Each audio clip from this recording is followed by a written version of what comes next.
বিপ্লবী ছাত্র জনতা, আমরা কিছুক্ষণের মধ্যে আমাদের এই কর্মসূচি এখানে সমাপ্ত করব।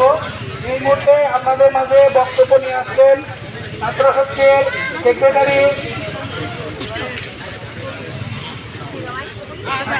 সেক্রেটারি ভাই শাওন ভাই। ভাইকে বিনীত অনুরোধ জানাচ্ছি বক্তব্য দেন।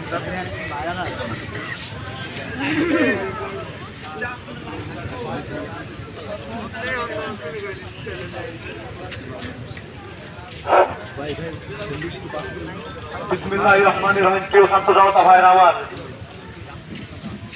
আপনারা দেখেছেন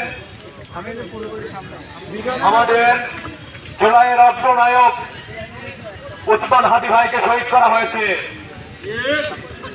এই হত্যার এখন পর্যন্ত কোনো বিচার হয়নি। এই হত্যার সাথে যারা জড়িত তাদেরকে এখনো গ্রেফতার করতে পারেনি ব্যর্থ ইউনিট সরকার। প্রিয় ভাইরা আমার, জুলাইয়ের পরবর্তীতে এখনো আমাদের ভাইকে হারাতে হচ্ছে। এর থেকে বড় ব্যর্থতা কি হতে পারে আমাদের জন্য?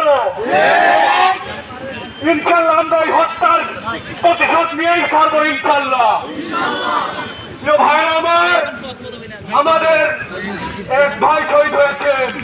আমাদের এই বাংলাদেশে লক্ষ লক্ষ ভাই শহীদ হওয়ার জন্য প্রস্তুত ইনশাল্লাহ। প্রিয় ভাইরা আমার, যতদিন পর্যন্ত না এই বাংলাদেশে হাদি ভাইয়ের বিচার হচ্ছে না, ততদিন পর্যন্ত আমরা আমাদের কর্মসূচি আন্দোলন চলমান রাখবো। ভাইরা আমার, আপনারা দেখেছেন যখন বৈষম্য বিরোধী ছাত্র আন্দোলন চলমান ছিল, তখন আমরা কোটি কয়েক ছাত্র জনতা মিলে আন্দোলন করে ফেলেছিলাম। ইনশাল্লাহ সেইভাবে এই আন্দোলন বৃহৎ থেকে বৃহৎ হবে ইনশাল্লাহ। ভাইরা আমার, প্রিয় বন্ধুরা আমার, এই ইন্টারিম সরকার ইতিমধ্যে ব্যর্থ হয়েছে। তাই আমরা মনে করি এই ইন্টারিম সরকারের বিরুদ্ধে পদত্যাগ করা উচিত। আমরা দেখতে পাচ্ছি কিছু বড় বড় রাজনৈতিক দলের নেতৃবৃন্দরা এই খুনির সাথে জড়িত। তাদেরকে আপনারা চিনে রাখবেন, সামনে যে নির্বাচন আছে সেই নির্বাচনে এদেরকে বয়কট করবেন ইনশাল্লাহ।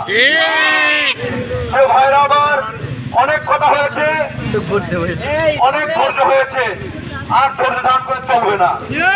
এইভাবে যদি চলতে থাকে, হাদি ভাই বলেছেন এদের সারা ভাড়া ফেলবে একবারে, সমস্যা নেই। ভাইরা আমার, ইনশাল্লাহ আমাদের কর্মসূচি আগামীকাল থেকেও চলমান থাকবে। অবশ্যই আপনারা সবাইকে ডাকবেন। ইনশাল্লাহ আমাদের এই আন্দোলন, এই কর্মসূচি বৃহৎ থেকে বৃহৎ হবে।